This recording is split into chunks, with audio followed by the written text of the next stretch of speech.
Welcome to the R&B Show. I did it. I just went straight for it. Welcome to the R&B Show. I went for the intro. Nice to see you all. I'm Ron. This is my accomplice, Bruce. Hello, everyone. How you doing, Ron? I have to tell you, I'm doing really well. I'm glad you asked. Thank you for asking. I want to hear how you're doing, but first, I want to address the yellow, pink, blue, and orange elephants in the room. Today, we've amassed like a good amount of following, which I'm really proud of. And Bruce, you've just been doing a great job of like keeping us going and doing all the things and putting it out there, the videos. And today we're gonna lose like I would say probably 75% of them. And I'm apologizing in advance because we're taking on a very, very divisive topic today, a very real topic. And We're tackling one of the sacred cows of classic rock. And you know what? In all fairness, right? First of all, I have to say, we're not going to be the first people to do this. Mm-hmm. Obviously, there have been people throughout this album's release that have, challenged its greatness, right? Right. But also, I do want to make clear to anyone who doubts our bona fides and our love for the Beatles, all you need to do is go back and check out some of our other content on that topic, and you'll see that our love for the group is very sincere. But what we're doing today is we're starting a new series that Ron and I are going to be tackling once a month. We're going to take one of our beloved behemoth monster classic rock albums, beloved in the canon, and we're just going to simply have a conversation about it and ask the question, dare to ask, is this album overrated or not? And along those lines, this is why we're doing the caveat, is that like with any of these, like, let's be real, like we love these, you know what I mean? Like we're gonna talk about Sgt. Pepper. We're alluding to the fact that we're gonna like not shit on Sgt. Pepper by any stretch, but we're gonna say that like we have an opinion that it maybe isn't favorable with people that grew up with this album, that is, that like swear by this album. I mean, we're still talking the best of the best, right? Like, so when we're saying overrated, we still believe in, like, we're still like, all the albums that we've picked that we're going to talk about in the series, like, we are in love with. Like, I would rather listen to this than most things, So I just want to be clear. Yeah. Like I love this album, like it's a great album. Like, it's not like when we're saying overrated, underrated, we're not saying like it's a piece of shit. Like, yeah, I mean, overrated, underrated, that's a very relative kind of term, right? Because you're talking about basically a band, one of the very few that don't have, a weak album in the bunch. I mean, everything they did was pretty much great. But, there's been this conventional wisdom ever since the 60s, particularly among critics, obviously. This album has repeatedly been listed as number one, especially all the way through like the mid 90s. We tackled this obviously in our Revolver video, talked a bit about the connection between these two albums and basically how Revolver maybe has usurped Sgt. Pepper among critics and, kind of hip fans or whatever, as being better than Pepper. But Pepper is definitely an album that I've always had questions about and kind of wondered, well, does it really measure up to the hype and all that stuff? So we're going to tackle that and just see. 100%. And so like I just want to put this out there, like out of the jump. I'm so glad with what you said, because like for me it helped frame it. I'm comparing this, it's like in Kill Bill, when you compare an Hattori Hanzo sword, you compare it to no other sword, right? Like I'm comparing this album, Sgt. Pepper, to Revolver, specifically to what I love about Revolver, what I love about Let It Be, what I love about Abbey Road, right? So I'm comparing, fucking White Album, right? Like we talked, you and I earlier today on the phone talked about White Album. I'm comparing it to the things within the oeuvre, within the body of work that I love, that really resonate with me, right? So that's why for me, it's overrated in the sense that collectively this album doesn't add up to the things that I'm crazy about in Revolver and the other ones, right? So again, so it's like to the fans, hardcore fans, like I totally, if this is your album, I totally get it, and I respect the hell out of you. You know what I mean? I'm not trying to like curtail or like walk back here. I'm just saying like I totally get it. Just for me, I find that like this I listened to it a few times this week, and I was more curious why I don't love it as much as I love the other ones. And that's why given the option A or B, like A, overrated, underrated, I'm gonna go, yeah, it's overrated. Right? Like it's because it doesn't do for me what it does for others. Yeah, and fair enough. And you know what? It's kind of like when we've talked about the Star Wars property, right? We now have so much history with the Star Wars franchise that now you have kind of pockets and generations of fans, and they each come at it from a different angle and see a different thing. You have fans who grew up with certain eras of it, and love certain films over others. And I think with Beatle fandom, you dig deep enough. I don't think there's a uniform consensus on the albums these days either. I mean, you have some that, like I said, among the press have been repeatedly kind of listed as the best. But, you have a lot of people who just preferred like their earlier stuff, people who prefer the later stuff. For a long time, kind of Let It Be was seen as the runt of the litter. And then after last year's big release, there have been reappraisals. And I always loved Let It Be personally. So I never saw all the kind of the harsh criticism for it, though I understand the troubled gestation of that album. I mean, for me, you talk about one of like their early, probably their first masterpiece. To me, it's the A Hard Day's Night soundtrack. The UK version of that. That to me is one of their start to finish very best albums as well. So yeah, like Ron said, it's not necessarily a diss. It's just more like an interesting conversation to have. Yes, and in addition to it not being a diss, it's like I feel guilty about. I feel like it's like you said, sacred cow. Like I feel like who the hell am I to have a counter opinion? And the way that I like rock myself to sleep. Sorry, the other way I rock myself to sleep. Hey, porn humor. Is I equate it to. I don't think like I bet if you have a bunch of Bowie fans and you put them in the room, not everyone is gonna love Ziggy Stardust, right? Not everyone's gonna love the clown or right, like the different incarnations of Bowie, right? He transforms himself every few years, right? Like so you go like guarantee there's people that go, I love this era, I love that era.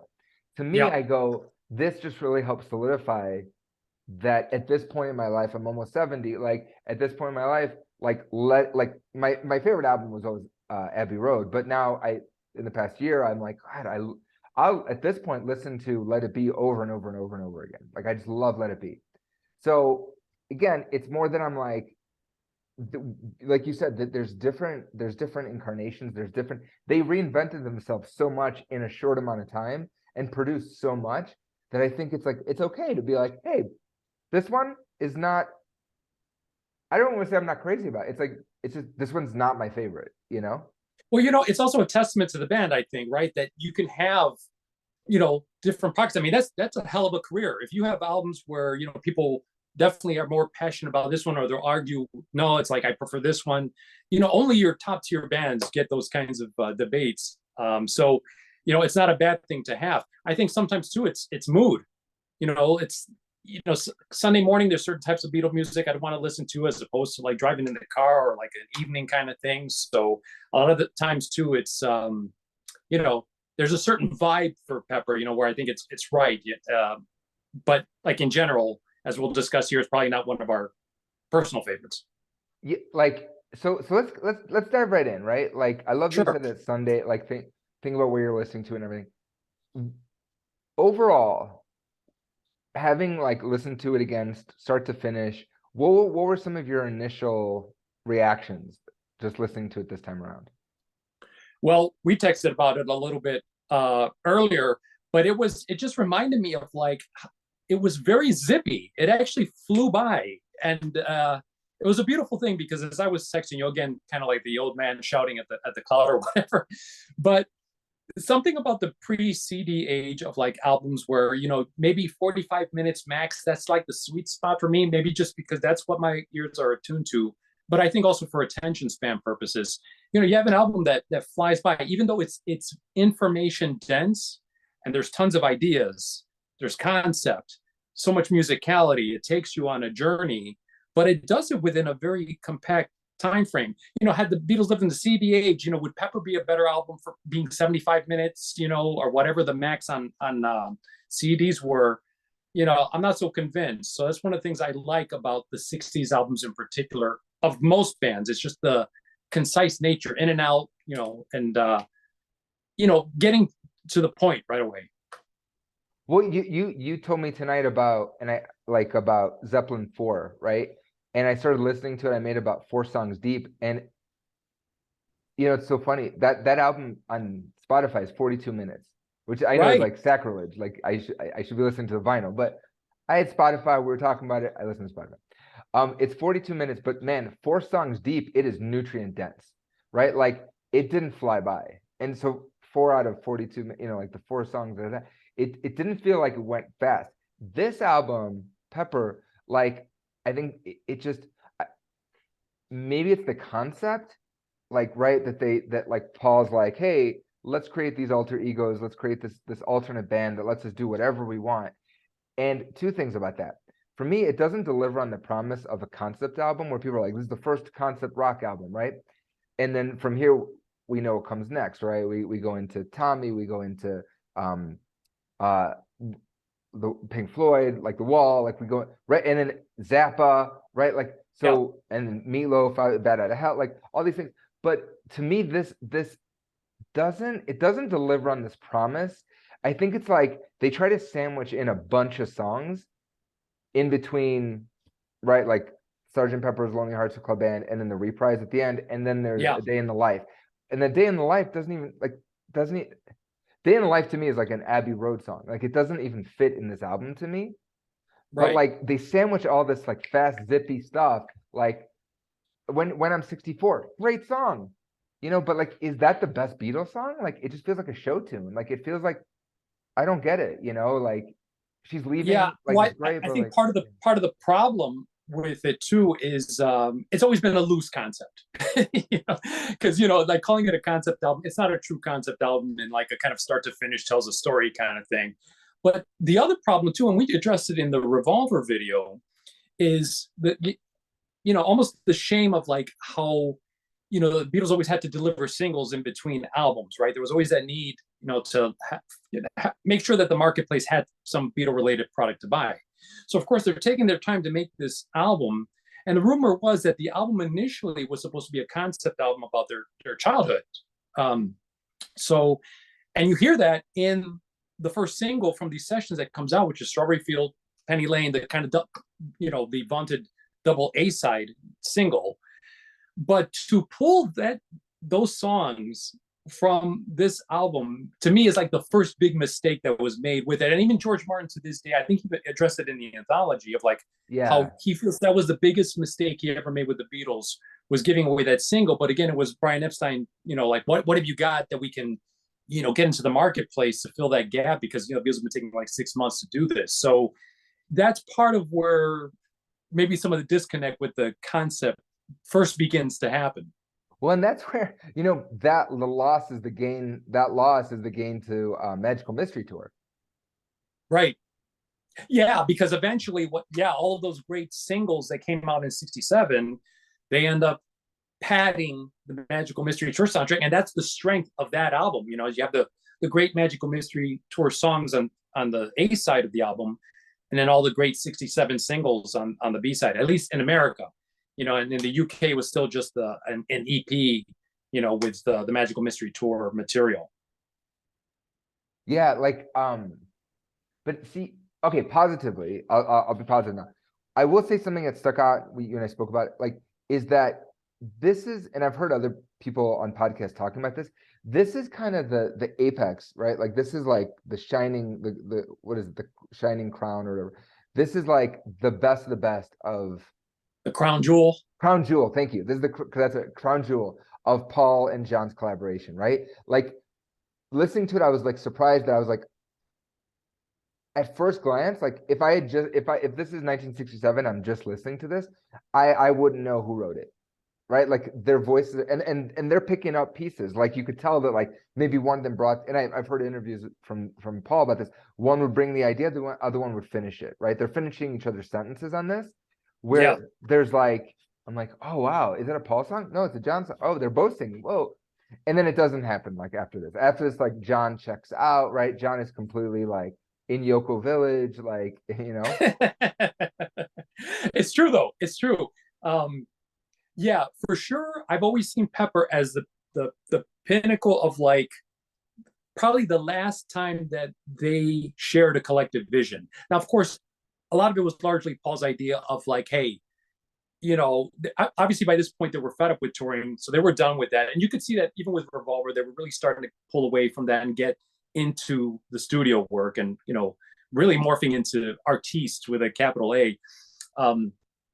But with Pepper, it's the last time that you really see that they're still working very tightly together. And then the fragmentation starts happening shortly after Magical Mystery Tour. And definitely by the White Album, you start seeing them and they're writing separately by that point. But with this, much like Revolver, you're still feeling that synergistic energy with this group. So you're absolutely 100% right on that. And you're bringing up a really good point. And I want to tell the viewers, like Bruce and I are not normally this complimentary to each other when we text. So it just so happens that today we're on the same page. But we're on our best behavior today, Ron. I know we're so scared to offend in this because it is a personal topic. But I think, again, if it's 1967, I pick up this album, I'm just so happy.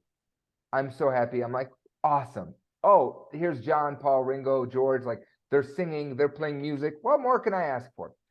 But it's the fact that it's sandwiched in between Revolver and then obviously Magical Mystery Tour, which is, I think it's more the same, but it's better. Like, the songs on Magical Mystery Tour have so much more depth for me, and they have more heart.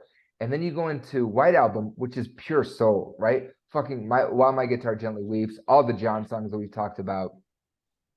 Even Rocky Raccoon to me is such a sad, like, it's such a weighted song, Like Rocky Raccoon, I used to listen to as a teenager or whatever, and it's like, God, that song, I used to love it. Like, it just got me. I identified with the loneliness or whatever. I don't know what, like the anger. I don't know what it was, but those songs Paul has that knack, right? Like doing those empathetic snapshots of like just everyday people, or just kind of, it's very much in his nature and in his writing, that sort of empathizing with just normal everyday folks. And so, okay, exactly. And so I'm going to say, if someone is a huge fan of Pepper, like, help me positively. I want to see, my question to you, fan who is all about this album, does Lovely Rita do that with the depth of an Eleanor Rigby or a Rocky Raccoon? It's a good question. Right? So that I'm like, that's where, like, I feel like the audience could be like, fuck you, Ron. Like, I'm not saying it, I'm just curious. Like, I'm asking the question. I'm not trying to incite a riot. I'm just asking the question. Because for me, it's a good little ditty, it's a good little ditty, but it doesn't have the weight of an Eleanor Rigby or. Now I'm saying no, definitely not lyrically. It's funny because that's one of the ones that, as I was listening to it, I think in my notes I just kind of put like the lyrics are kind of silly. It's the music that really drives that particular song. I thought, because I think the tune is good, the playing is good on it, but yeah, lyrically it feels like a slight kind of toss off. Thank you. Okay. Oh my God. So, okay. Thank you for that distinction. The performances on this album are flawless. I'm not like vocally, musically. Oh my God. I mean, the stuff, the studio experimentation, I got nothing there. Like, I have no qualms. I think this is some of John's best singing, like singing. Yeah. And obviously it climaxes with the phenomenal, probably one of his best vocal performances with A Day in the Life, which we'll get into later, because that song also speaks to what you were talking about earlier, that John and Paul being so in sync that they could actually have written separate pieces that, they could then combine, and it was not planned that way, but it was part of like many of the happy accidents that surrounded this group. That was just magic in the air, especially, like I said, it peaks with Pepper. And then you sort of have, a little bit of that the downhill kind of slide as far as the interpersonal stuff. What, like, I have to ask you, like, walk me through. You're my rock historian. Like, how do we go from here to White Album? I mean, it's night and day. Obviously, with like a stop on the way for Magical Mystery Tour, but like, this is so zany and so silly at times, and whimsical and fun. And I mean, some of the lyrics, like I do say, like, Help With My Friends. I think that is an awesome song.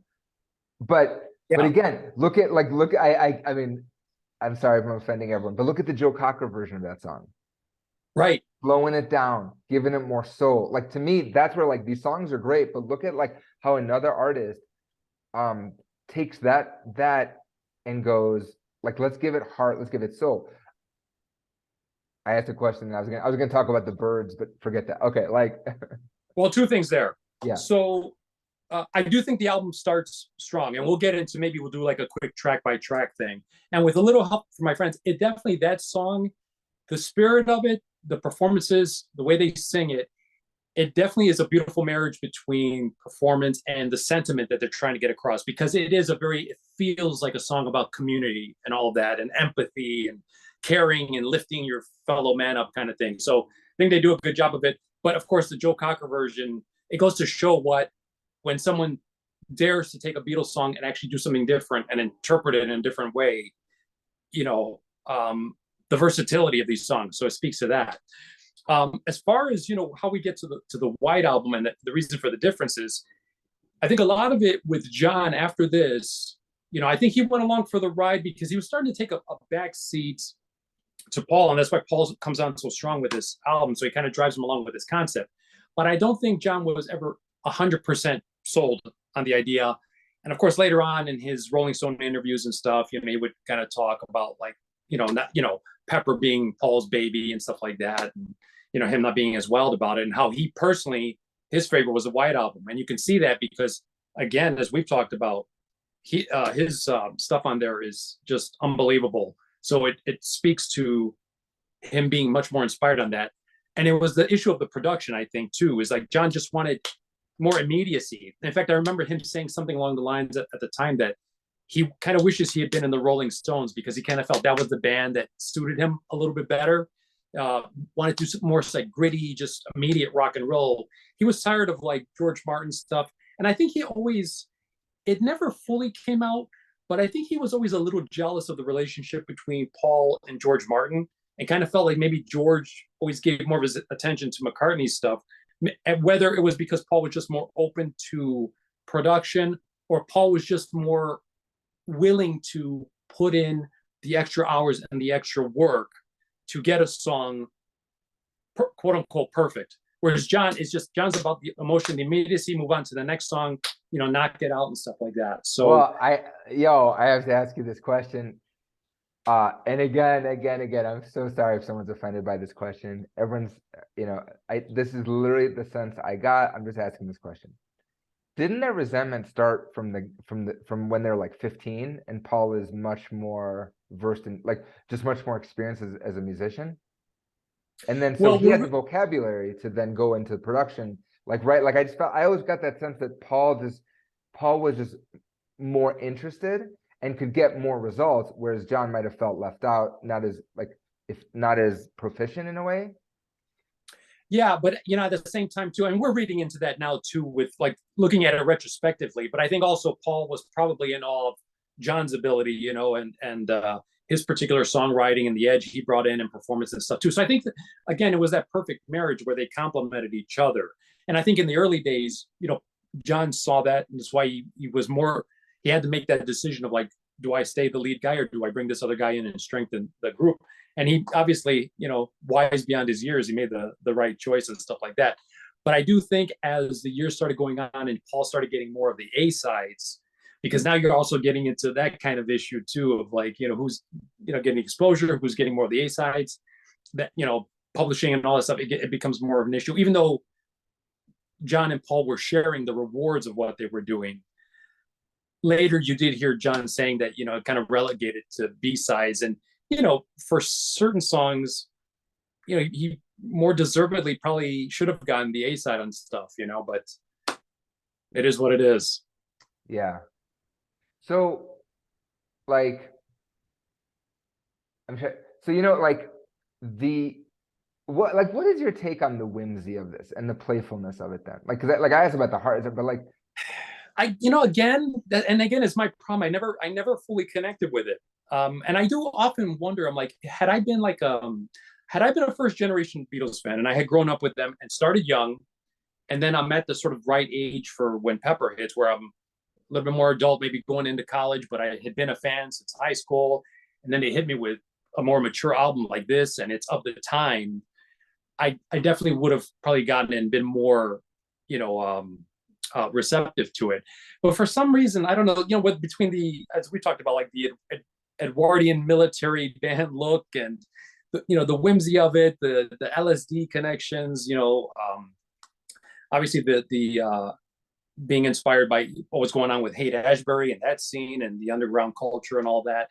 I just always felt like this was an album that was very much connected to its times, as opposed to the others. For me, they sort of transcend their times. This one, to me, it's always Summer of Love, 67, peace and love kind of thing. And again, I think it suffers from the critical overhype through the years. So the whimsy, I can kind of take it or leave it. There's some songs where it works, like Lucy in the Sky with Diamonds, this sort of phantasmagoric thing that really is a proper follow-up to Strawberry Fields. I feel it's of the same, ilk and stuff like that.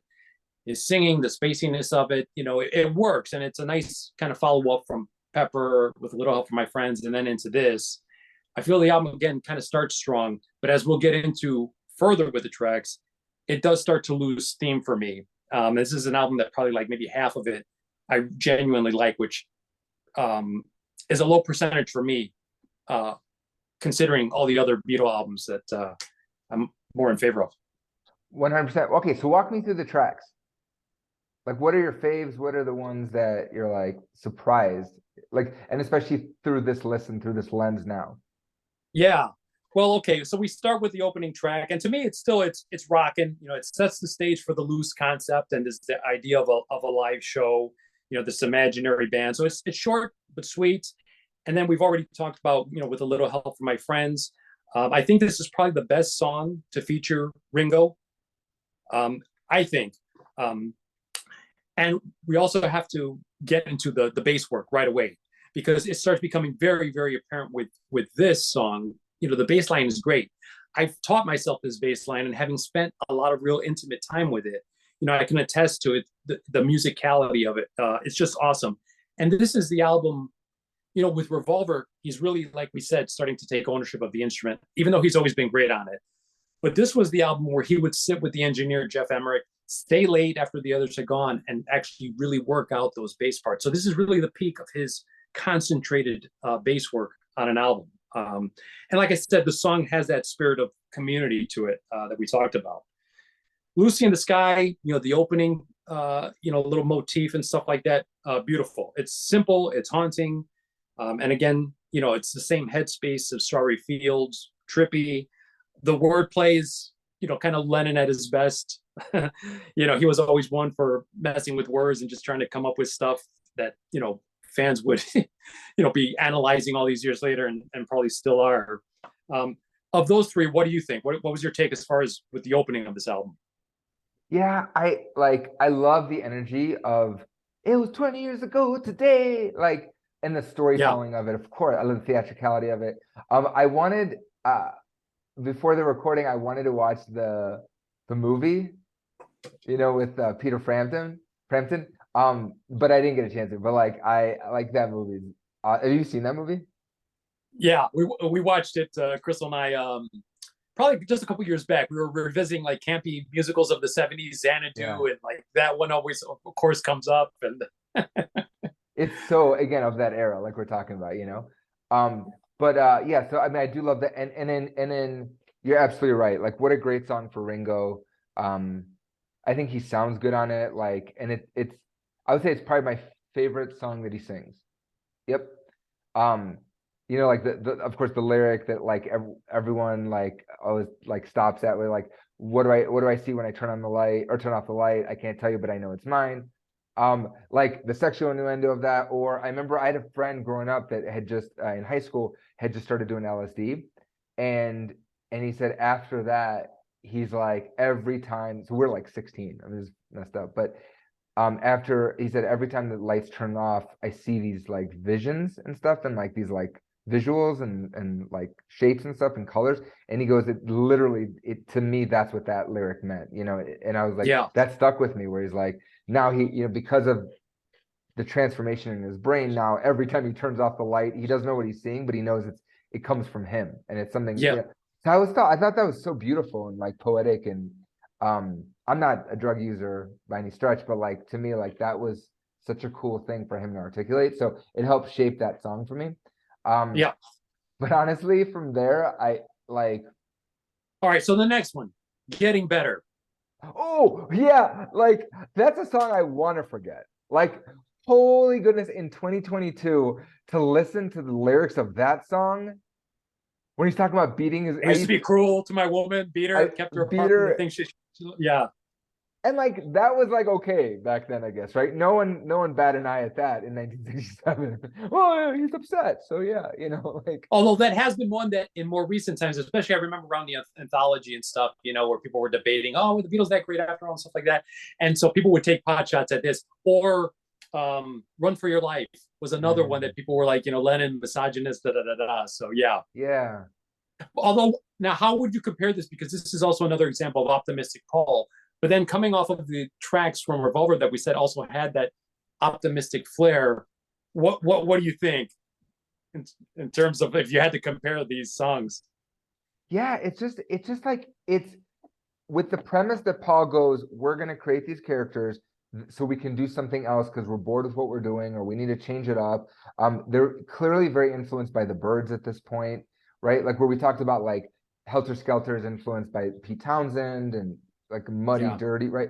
So here, like but I just think the Byrds are doing it better at this point. Like, Yeah. there, I said it. Okay, Yeah, you have the Byrds influence, and then let's not forget too the Beach Boys, because we had Beach Pet Boys. Sounds Yep. prior to this, and that obviously was an album that McCartney took a lot of influence from. So Oh, you can definitely hear Pet Sounds in this, like right, yeah, like overlays and all these things. But yeah, I just go like it just it doesn't add up for me. Like it's that in contrast to Got to Get You Into My Life or something, like it doesn't like it just doesn't get me there. It doesn't take me there. Like they're all catchy songs. They're all really well written, really well composed, well performed. But it just doesn't like it doesn't it's like you just it's like eating cotton candy. You're just like eating it and get through it and you're like, did I just eat anything? yeah.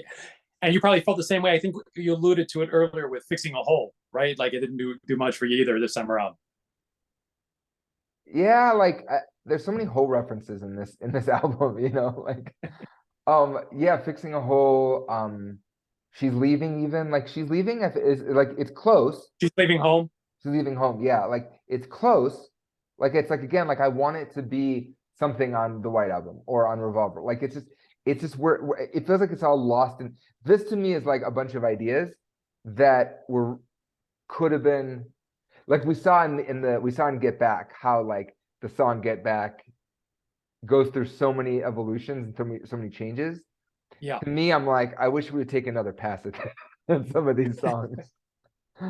Yeah, She's Leaving Home for me, it's always been a little bit too saccharine, for my taste. Even though the chorus, the way it's sung, I do have to say that the vocals do have that haunting, kind of tugging at the heartstring quality to it.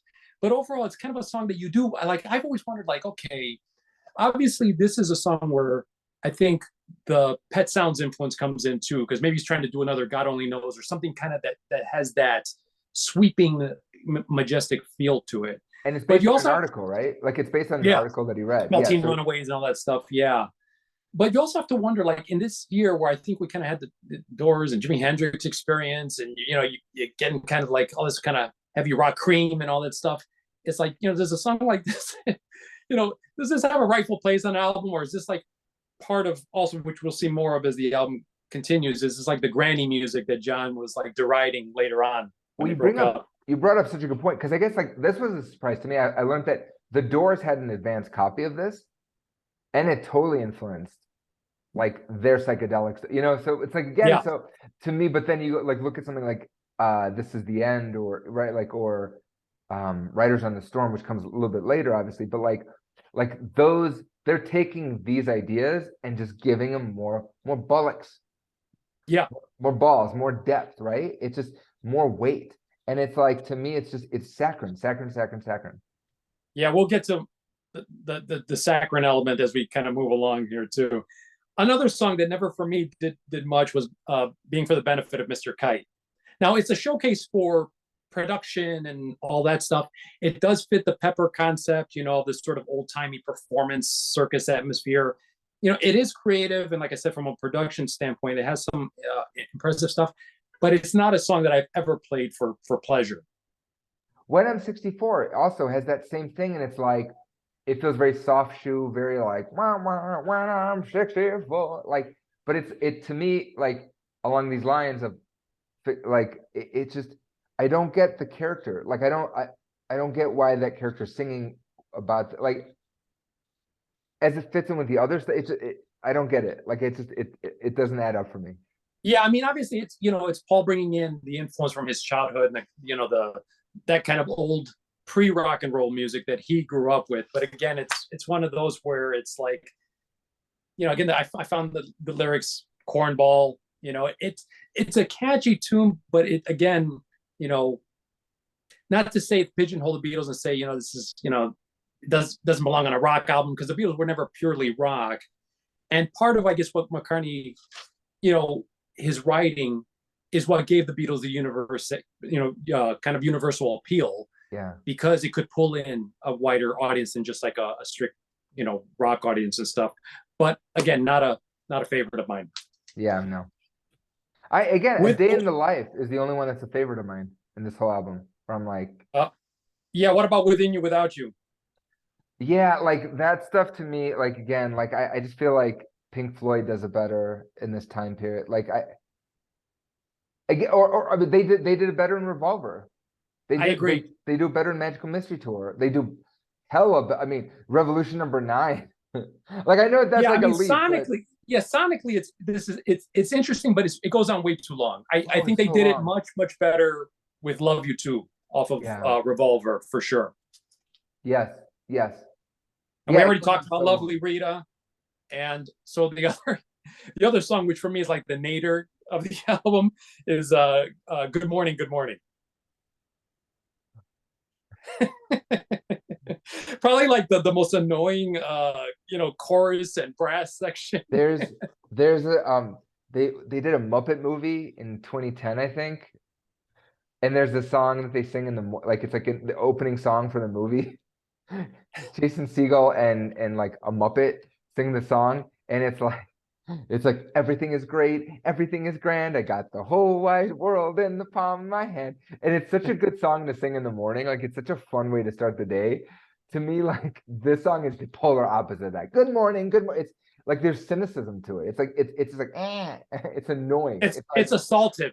It's just an assault on you, Yeah, like I don't want to have a good morning now, Like, and maybe that's what the part that, and maybe that's the idea, right? It's just like how the day, like when you have to kind of get up for work, it's just the day assaults you kind of thing or whatever.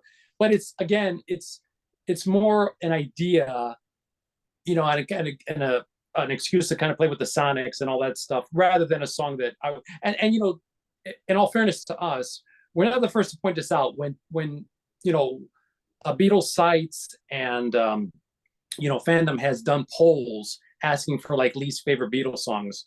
Of course, you get Revolution 9 at like the top of the list, but this one always shows up in the top 5 as far as along with My Name, Look Up the Number.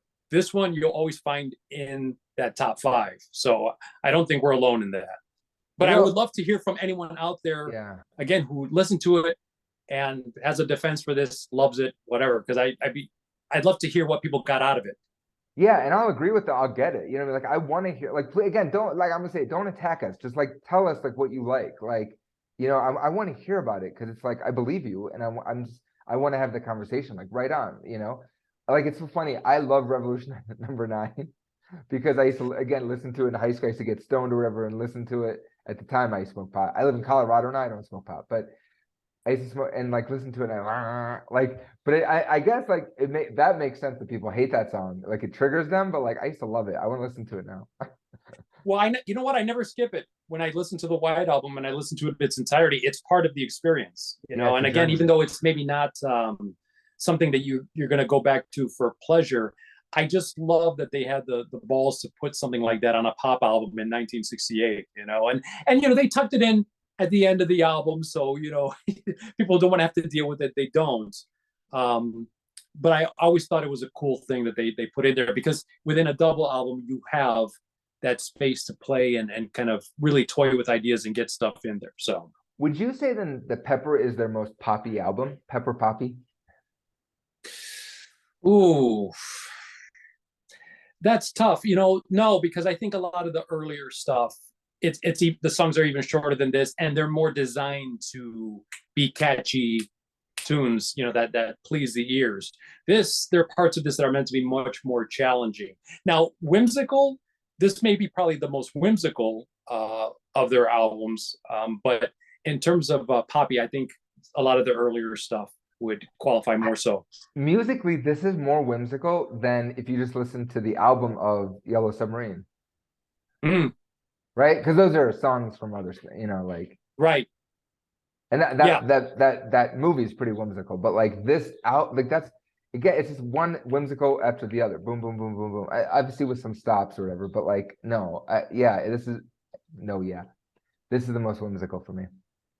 Well, happily for you, Ron, we only have two more songs to tackle off Take us this home, Bruce. masterpiece. So we have the Sergeant Pepper reprise, or however you want to, tomato. Yeah, I do Mitch like this Neef. version. I like this version. It's funkier. It's harder hitting. So I think this is really good. I do like the Sergeant Pepper reprise, which of course leads to, and we were talking about this earlier. This song is so great that it almost makes the Pepper concept worthwhile, because I don't think this song probably would have come to life without them sort of being in that Pepper mindset. And that's of course, their Stairway, their Comfortably Numb or whatever, their Freebird, A Day in the Life. Yeah, is this considered their stairway, or like is it? I do. Maybe again, people probably debate that back and forth, but to me, it's like the magnum opus of theirs. So I've always seen it in those terms. And this will be yet another point that people can, MF us in the comments about. Or just say like, I don't agree. I have a different song, like, cause I wouldn't like, it's a great point, but it's like, I wouldn't think that that's, but I guess if you look at them as a band, as a cohesive unit, I could see that. Yeah. That this is their collective. And think in terms of epic songs, like epic songs in terms of epic length, the orchestration, everything about this is mega. Yeah. So what's your take on it? God, I love this song. And again, like my we talk about it all the time, my complicated relationship with John. Yes. That I just like, he's so triggering, and he's doing heroin at this point, right? Like he just started. I don't know if he had started the heroin at this point. Yeah, I'm not sure. I know that was definitely, beginning White Album in those later period he was. I'm not so sure here. I think this was really more the LSD album. Okay. Like he kind of had maybe Revolver and this are like the LSD albums. Rubber Soul was like pot album, the early stuff was, like the pills and stuff. So, the amphetamines and all that stuff. But this was, I think, more of the LSD period of John. Okay. So like, yeah, I just think this song has so much heart, so much depth. Storytelling is phenomenal. The performances, again, this is, I mean, yeah, viewers, like, help me if there's a better vocal track. Like if he sings better on any other song, like great. But like, to me, this is, I was astounded by his singing in this. Like, I think it's just a perfect song. This has got to be top 3 Lennon vocal performances of all time, if not number 1. Yeah, even in the early, just the kind of demoing stage or just tracking it, like you kind of see a first tracking of just him and the acoustic guitar, which was featured in Anthology. It just, the heart is there, the singing is there. And this is not only just the best track on this album, this is one of the best things that the Beatles have ever done.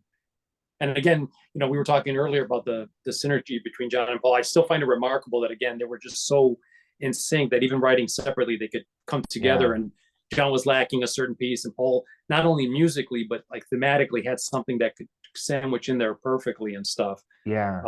But everything about it, like, it just has that epic tone, the melancholy lyrics, the shift, the motifs, like the different motifs every time. Yeah. Sorry to cut you off.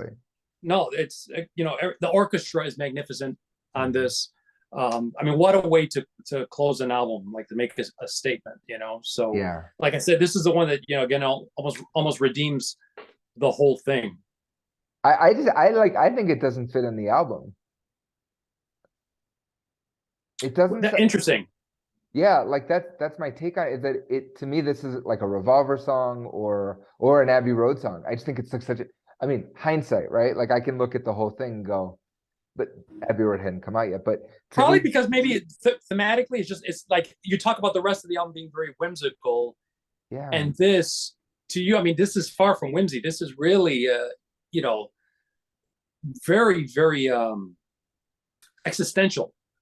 Right. And it's like if you think about like it's like watching a Baz Luhrmann movie. This is okay. Like people are gonna jump from this now and cancel us. But if you think of it, it's like a Baz Luhrmann movie, and then at the end of it, like it's just a They dude. canceled us 20 minutes ago, Ron. So don't You're worry right. about it. Okay, then You're we're home free. free. Say We're home whatever the free. hell you want. All right, then no, I'm unabashed now. You know, it's like watching a Baz Luhrmann movie, and then like the last 10 minutes of it, they like the curtain comes down, and now it's just a dude with a guitar just singing a song, like sincerely, not like with obscene makeup, not with like 20 different cuts and angles, just a dude singing a song with a wide shot. Like that to me is the song, even though it's so epic and there's so many motifs, it's so sincere and it just soars. It just cuts through the bullshit, and it just gets you at your core. And again, it's so epic, it's its own thing, that I'm like, it's stylistically so different. It's just in its heart and it's a performance, even just like musically, where he's not like, I feel like John, less than Roger Daltrey. Like Roger Daltrey, I think pushes his voice, and his voice is epic, but it's, he pushes his voice in contrast to like a Freddie Mercury, who's a baritone with a lot of like an obscene high range. Yeah. Like Freddie Mercury has like the tone of a baritone, but like he can move effortlessly like a tenor into the upper stuff. Um, um, Roger Daltrey, like he tops off, like, you know, like in an A or a B, like he's done. You know, he Yeah. just, I mean, he can sing the tenor passaggio stuff like really well, but like once it's an A or B, he's done. Like he's got nothing else in the tank. Um, John, I think, has an also, like, again, as a high baritone, like he's got a really good range, but there's in that flip, in that like where he's mixing in a head voice and he's screaming and stuff, like it to me it doesn't sound good. In Day in the Life, he's like right in his perfect range, in my opinion. You know what I mean? Like Yeah. he's just singing in that sweet like middle spot, and there's some high notes, but he's singing right in that mid range that is just effortless for him, and it's just like it's so pleasant to listen to. And I appreciate that he pushes himself and he tries different stuff. But this to me is like the song for him. You For know what I'm sure. saying? Oh, absolutely. Like I said, it's I easily voted one of his best vocal performances of all time. And then you again, this is probably the point in the album where it's him and Paul and George Martin Mm. working at their best together, and we're George Martin really servicing John's music here, and of course the classic sustained big E chord finale and stuff that trails off forever, and just beautiful, Yeah, beautiful Chef's work. Kiss, like mwah. Absolutely. Yeah, I love that song. I mean, you're right though. Like again, but again, every one of these songs is fun, and it's like, yo, they're 20,000 bazillion. That's an actual math number. Math number. That's a Is it? numerical value. Yeah, I'm gonna take 20,000 your word bazillion. for it. I'm not gonna kind of Google that and try and verify. My 6-year-old told me it's fine. It's legit. Oh, okay. Um, every one of these songs is still 20,000 billion times better than anything I could come up with, anything most people could come up with, right? It was necessary to move them forward. And in a way, like too, like I think they left it all on this, they left it all on the recording, right? Like they put their souls into it, they put it all out there. They have this frame, this lens that they can express themselves differently.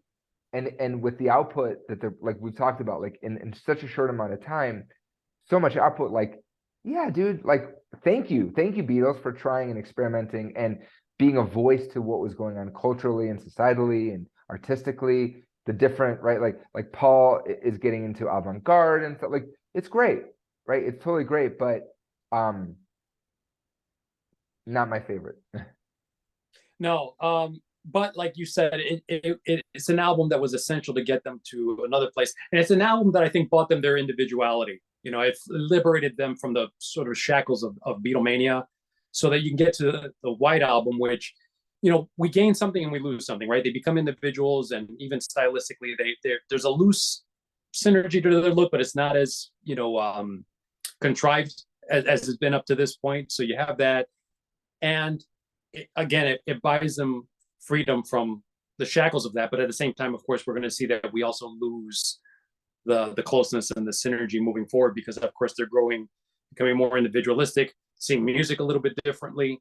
So it's a very interesting period, that's for sure. So your final vote is that yes, this is overrated. Commit. So I can't, like, through this conversation, I'm like, I feel bad saying overrated. Hey, it's in the billing of our video, so we got to deliver an answer. Okay, can I just work this out for a second? Like, I just want to say this. Through talking this out, I go, it's not my favorite, but does that mean, am I giving it the stamp of overrated? It's a phenomenal album, right? Like, it's all I'm saying is that the humor and the zaniness doesn't work for me because I'm more in alignment with songs like A Day in the Life. So does that make it overrated? I'm sorry, I don't know. I don't know if that makes it overrated. I think we should have a third option in life, which is I'm doing a third option, dude. I can't commit to overrated because, like, we're talking about it and, like, it's a masterpiece, dude. Like, it is a masterpiece. It's just not my favorite. Yeah. Well, okay, I'm gonna say it's not overrated. I'm gonna say it's not overrated. I just don't love it. All right. Okay. Yeah, no, because it sounds like you're leaning towards not overrated, so that's good. And you know what? That's good because you could play the good cop to, unfortunately, my bad cop. Because I will say that it is, from my point of view, it is slightly overrated. Now, when I say this again, I'm looking at it from the context of, like, how many years we had to put up with this, like, kind of being kind of shoved down our throats. Like, even if you're a Beatles fan, like, this has to be the album that you consider the best, or you're a moron, or your tastes are lacking, or whatever. Year after year, and again, that was like more result of, like, the kind of the boomer taking control of the media and stuff, and so pushing really this as, like, they're championing this album, which nothing wrong with that, but for some reason, like, for me, it just never flew. Even from, like, young age onward, I never look back at this album as, like, number one, and I've given it multiple chances through the years. I've listened to it several times to try and kind of get a fresh perspective, much like with Revolver. But no, I still feel the same way about this. Like, there are songs, maybe about half of it, that I think is really, really strong, and another half that I would ditch. I mean, had this album had Penny Lane and Strawberry Fields on it, we might be having a completely different conversation. Get rid of Good Morning, Good Morning. Get rid of a few others that we talked about that we didn't care for, and then yes, this might actually be inching much more in league with Revolver. But for me, relative to the amount of press through the years, the overhype, constant number one, it just never measured up to that for me. But see, like, this is like, okay, so I can make this argument, and I'm not trying to be a flip-flopper. I stand by everything I'm saying because it's just the realization is, like I said, this doesn't do it for me. However, is it, and this is going to setting up the tone for the rest of the videos we do, overrated, underrated? Is Spielberg an overrated filmmaker? Well, yes. Okay, but those earlier, like, the first, like, 20 years of his career, or first 15, right? He's playing to the least common denominator. He is so commercial. He's totally saccharine. He's totally easy. Everything's palpable, right? But this is a pop medium. This is a mass medium, right? His movies play to the majority. They're hitting the 4 quadrants, right? Like a Marvel movie. Now, those earlier Marvel movies, again, did it with heart, with great story, with great acting. Now we're going in a different direction. That's fine.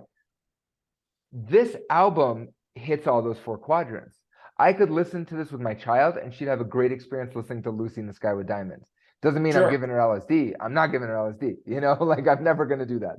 That's messed up. But then in high school, we're experimenting with drugs and rebellion. We listen to, like, a song like Lucy in the Sky, or like I said before, what's Help It With My Friends. Yeah. And then obviously Day in the Life, which I have to include, right? Like, so I think in terms of, is it overrated for the mass population? No, I think it's a great place to land. It's a great place to start, right? Like, it's a great place to start the Beatles ride.